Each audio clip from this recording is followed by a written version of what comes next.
asked the question like, yeah, if you could go back in time, like, or would you choose to go back in time or would you go to the future? I was like, look, bro, going back ain't an option for me. It just be so funny when people ask them type of questions to black people. It's like, what period of time is it? Now, nigga, now, today. I don't want to go back to the 40s, 50s. This shit won't never nice for us. I'm cool. Today, 2020, nigga, I'll take it. You'd be like, just need to go back to the good old days. Yeah, you know? For who? Right. Yesterday, nigga. Yeah.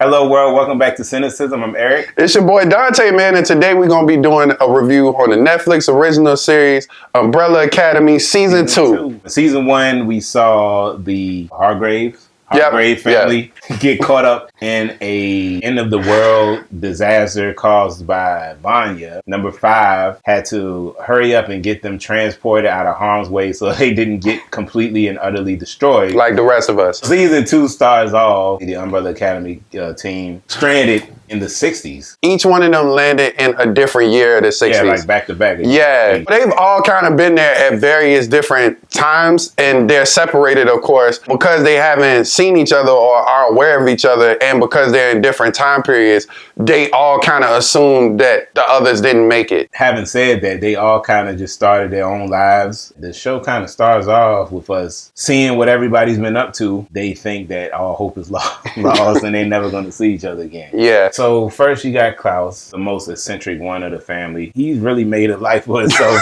back in the 60s. What a way to say that. Yeah. He has started what we can only really call a cult. People kind of worship him. He's been using Ben, their deceased brother, to make it seem as if he has some kind of supernatural abilities, which technically he does. Yes. But not to the extent that we see performed by him. He pretty much finessing. That's very in line with his character. Like, he kind of a schemer, scammer type dude anyway. So I was like, yeah, that sounds about right. Him and Ben kind of have some conflict this season too. They really grew a lot closer than they were in the previous season too. Yeah. I like that Ben had a lot more character this season. Me too. Because in the previous season, he was kind of like around a little bit, like more in the background. But this season, he's a character. Let's talk about Allison, because she had a lot of development this season. Yes. Allison, being an African-American female in this time period, of course, things are not that easy for her. But she's learned how to cope and make a life for herself as well. She's married now to a black guy. What's his name again? You remember? Oh, shoot. It's not David, is it? Is it David? No. You sure it's not David? I don't think. I think it's David, bro. Okay. Her and her husband, they are huge figures in the civil rights movement. They plan sit-ins and civil demonstrations in the community to try to get more traction and, you know, just basic civil rights for black people in that era. They could have easily just made her a person that was a black person in the 60s, and that would have been hard enough. But the fact that they actually incorporated her into the civil rights movement made her an activist, I thought was really dope. She was one of them people that didn't really get anything under her own merit because her power, she can manipulate people. Yeah. So it was nice to see that she had built this life for herself from the ground up without using her powers. And she chose to do something that took courage and was noble. You want to do Luther? Sure. Here's the thing about Luther, man. It's like I want to like him. He makes it so hard. I know, man. I thought I was alone in that. What I will say about Luther is that I liked him a lot better than I did in the previous season. The previous season, I kind of couldn't stand him. He was like this good old boy. Yeah. Oh, God. I don't know why he not that likable, but he not. It's like, yeah, they gave him more to do in this season, and he had more substance to him, but it didn't do much for his character to be. Don't get me wrong, I understand why he's so somber and like depressed seeming all the time, because I mean his life was trash. He's been lied to all his life. His father, or adoptive father, sent him to the moon for however many years. And he was just out there stranded by himself. Yeah. Seemingly for no apparent reason. That's why. Come to find out. And he came back a freak. He's just a tragic soul, man. Yeah. It's like, I empathize with him, but he's just not one of my favorites. No. I literally like every other character more than I do. Same. He's become a fighter, which kind of makes sense. I thought it was interesting that he was working for a mob boss. It's like, to me, would have been an independent fighter. Clearly, Luther has like daddy issues, you know what I'm saying? And he needs that paternal figures. It's like he needs somebody, an older figure to tell him what to do. Let's get to Diego, bro. Man, that's my dude. Diego, in this era, he's in a mental institution where he meets this girl and they, form a bond. He ends up breaking out. His biggest, I guess, objective in this season is trying to prevent the assassination of President Kennedy. Because that was kind of tied into everybody's story in a lot of different ways. That became everybody's objective, but it was started with Diego. I thought that was really interesting. I was like, why would they put that in there? I didn't mind it in there, but for it to be everybody's, like tied into everybody's, I thought it would ultimately play a bigger role than it did. The way that it panned out was kind of flat. I guess they just felt the obligation being that they were heroes. That makes sense. I guess it would have been insensitive not to at least touch on it if they in that time. You raise an interesting point, because that makes me ask, why were they in this time at all? Like, why was this particular era the focus of this season? Right. And then we got Vanya, who has made a whole new life for herself, working as a in-house sitter for his family, I guess. So when she lands in this time period, she actually gets hit by a car. And the person who hits her with a car takes her in. Because of the impact, she's lost her memory. Like, she don't remember. They love that. Yeah. They love I knew somebody. I knew. Put a little dash. Right. They spice it up a little bit, So she's living with this family. She don't know who she is. She don't remember her family. She starts to kind of meet them throughout the series, and then she slowly remembers. It all starts coming back to her. Really, when she blew up the moon. Yeah. Just saying that alone is insane that we have to say that. But yeah, she blew up the moon. Now that she's aware of who she is and what her capabilities are, she's more coming to terms with it and really making a lot of effort to be a real family again. She also developed a relationship with the mother and wife of that household she was living in. She's married, so of course that encompasses a love triangle, and it's the 60s, so, and it's Texas. Right. So it's like everything is just bad here. Right. Yeah, like all of this is just not good. She formed a really close bond with the couple's son. What is his condition exactly? I would say he has autism, but I don't know if that's accurate. I don't know what's up with him. It's kind of temperamental. There you go. Behavioral issues. I guess when he's dealing with emotions. Right. I'm not adopted. Yeah.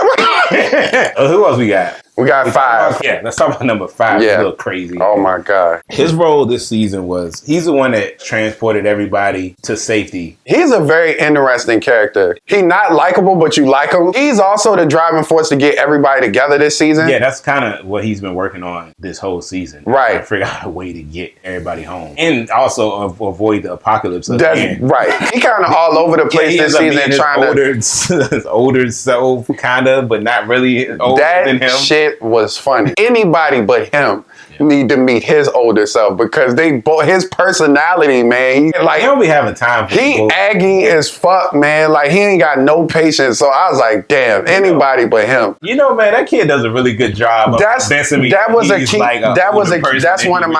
is literally one of my key moments. You forget that it's a child playing this older dude. Exactly. I was like, damn, I had to catch myself like, oh yeah, that's somebody playing a kid. He is 100% convincing. Let's talk about Leah. What's her name?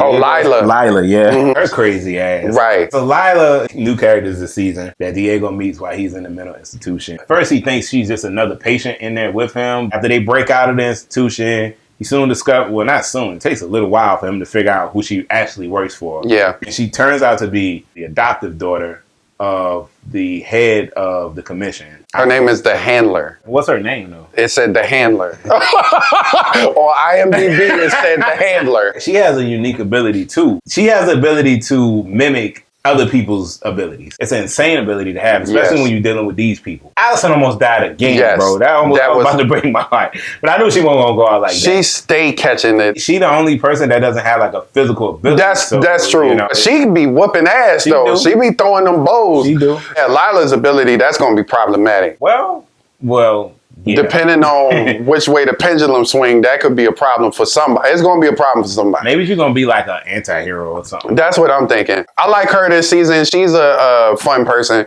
She got one of them like kind of wacky personalities. She a bit of a weirdo. She really liked Diego though, which I thought was dope. And their personalities play very interesting off each other because he's like the strong, solid type. She's very much of a personality. Like she quirky. Exactly. Speaking of the handler though, let's talk about this woman. She's one of those villains like you just love to hate. Bro, she be killing people and she don't blink she don't bat an eye. It's like no emotion. At first I thought she was a robot. She just keep moving. Right. She might be a robot. I honestly thought so. And she ain't shit this season once again. I mean, you know her. Worse this season. Yeah, she playing that double cross card. That's her card to play. I like her and Five's interactions. They frenemies almost. It's like they can't stand each other, but they gotta coexist. Yeah, it's like you can tell they won't hesitate to kill each other. There you go. I feel like this season in particular, the powers kind of took a backseat just because of the way the story was. I do feel like in the first season, you got to see their abilities a bit more. Yeah, especially with the flashback scenes when they was kids. Correct. This season was more of a character development season, which I don't mind, but I definitely want to see more action in the next season. Yes. I was like, damn, every time Diego would throw a knife, I'm like, shit, I'm trying to see him throw more knives. Throwing a lot of knives. No, nobody was doing a lot. I really, honestly, the person's powers you probably saw the most of was Vanya. Prior to the last episode where you really got to see them use their powers, a takeaway for me, man, from this season was I did not think that the post-apocalyptic storyline needed to be done again. I just thought with them being displaced in the space-time continuum, I had enough drama with that. You didn't have to throw the end of the world on top of that again. I just felt like the stakes didn't need to be that high again. I think this show's strength is the family dynamic. They're so dysfunctional, but they got superpowers. I don't know why that's so interesting, but it is. A very human element to a very supernatural occurrence. The scene where they was all sitting down with their dad and like they had that conversation. I don't know. It just was my favorite scene. It was one of my favorite scenes this season, man. It was so pivotal because you hear them talk a lot about the dysfunction and you see it in flashbacks. They all seemed very kiddish in that moment when he sat down at that table. It's like it was very clear that he was still the authority figure, even though they was all grown ass men and women. Right, especially when he, oh my God. When he said to Diego, oh my God, man. He started stuttering again. Dad said a few words to him and he was reduced to a stuttering child again. You forgot that he even had a stutter. I was like, oh yeah, shit. I think those moments when everybody together are so cool because you always see what they go through prior to meeting up and all sitting down together. And it's so rare that you see them all in one place. It's just really appreciated, especially when their fathers in the midst, because even when you see all the siblings together, it's super rare that you see them in the same room as the father. I felt like the first season did that a lot more. It was a lot more instances where they all was together. Yeah, I missed that, man. And I think that's when this show is at its best. So I'm hoping to see a little bit more of that next time. I got something to say. I know what we gonna say. Bro, what we need to talk about it. What is that man? Who is he? Who is he? Just to tell you what we talking about. The show does a scene in which their father removes his face. Apparently he's wearing a mask and underneath it, he's a creature of some kind. Squid shit, man. He like some type of alien. You only see the back of his head, but you know it. That's all I need to see. The show never, ever mentioned that again. They never said nothing else about. I was waiting for them to tell me what was going on with that. Do they know? Right. I'm assuming that the kids do not know. Who would have known that? I thought this show did us a disservice this season with not bringing that up again. Because it's like, why show it at all if you're not going, maybe setting it up for next season? But it's like, then show it next season. Why show us this season? Because what the fuck? Like, what is that? That's a big thing to reveal to not say nothing about. Right. Of course, the timeline's fucked up. They've made so many changes to the time that they were in. It's like, y'all would have had to been completely naive to think shit won't gonna be fucked up. Their father is alive now. The Umbrella Academy no longer exists. He's created something in their absence called the Sparrow Academy. Ben is alive too. Oh yeah, Ben is like, so I think I think Pogo back too, man, and that's gonna be lit. As far as pros, I really like the whole family dynamic and the unity. All also like the fact that some of the characters that didn't get a lot of screen time last season got more. I kind of like seeing the dad more too. I was kind of surprised that they incorporated them in there, but I was happy that they did and that they actually got to interact with them. For me, the soundtrack for this show is great. I never knew that 80s rock goes so well with beating somebody's ass to this show. One of my favorite moments in the show was when they was fighting in that mansion, when they was trying to, I think that was the one. Diego's dad, and they was fighting in the hallway. Five was in there, and then Lila jumped in. You were meant for loving me, baby. Then there was another scene. Five was fighting his future self, and they was playing like Dancing with Myself. And it was hard, man. This show does a great job of incorporating music. What you got for cons? I did enjoy this season, but I was still a little underwhelmed. After the wait, man, I just felt like I needed something more. I felt like something was missing from this season for me. Maybe stronger villains? I don't know. It just left a lot to be desired. Thinking to myself while watching it that, man, I just enjoyed the first season of this a lot better. First season had way more memorable characters. They were a little bit more at the forefront. You had Pogo, who you loved. Flashbacks, you had the mom, you had the Mary J. Blige and the other dude with them helmets. But the stakes just seemed so much higher in the first season. To have Five once again come back and be like, oh, it's going to be the end of the world and try to galvanize everybody again. It just felt like, oh, okay, all right. I don't know if they had a clear vision or direction with this season. And that's exactly what it felt like. It felt like they knew that they had to make another season because clearly fans enjoyed this show, but they didn't quite know where to go with it. Yeah, it's like, oh, y'all like this shit? Right. Another one. You brought up a valid point too. It was no strong primary villain this season. Even they seemed all over the place. It's like, is it the handler? Is it these? They never really established them Swedish dudes. Yeah, to serve as the primary. Not at all. I mean, obviously they weren't the primary villain, but even though they were, they didn't have any kind of personality. It just wasn't no threat. And I felt like they tried to lean on the apocalypse thing being a threat. But since we seen that already, I never flinched thinking that was really going. And then it's like they almost tried to once again make Vanya the villain, but she was way more calmer this season. So they didn't utilize their powers much either. It's just like, what is this season? Is it supposed to be like a rom-com or some shit? Like, what are they? Like I said, I think this was a lot more character driven than the previous season. But now that we know them, let's move forward.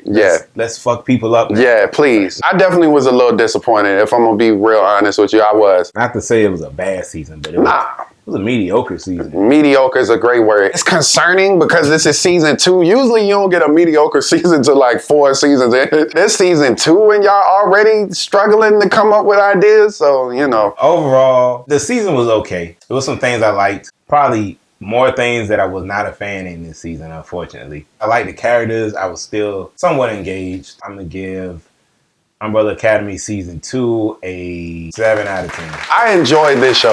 Like, let me start by saying that. Got a great foundation. It just seemed like this season they kind of just lacked a little direction, which it could be due to a couple things. This show, to me, can't be but so bad because it's just got a lot of things in this corner, but I was certainly underwhelmed and a little let down with this season. I just thought it kind of missed the mark. You usually could see at least what the mark was. I don't know what they was really trying to do. It just seemed like a lot of ideas that didn't quite come together. With that being said, I'm gonna give this season a 7 as well. Optimistic about the next season. I think that if they just build upon what's already great about this show, they'll be fine. And that was our review of the Netflix original Umbrella Academy Season 2. I hope y'all enjoyed that. If you haven't watched the first season, definitely check that out. Yes. In my opinion, it was definitely better than the second season. I concur. For various reasons. As always, don't forget to like, share, and subscribe to our channel for additional content. And if you want to see us review anything, any suggested video, whether it be for a movie, a trailer, or a TV show, don't forget to drop a comment below. And if you guys have seen Umbrella Academy Season 2, please let us know what you thought. Like, did you think it was better than Season 1? Or how did you feel about this season overall? And what is Dr. Hargraves? Listen, if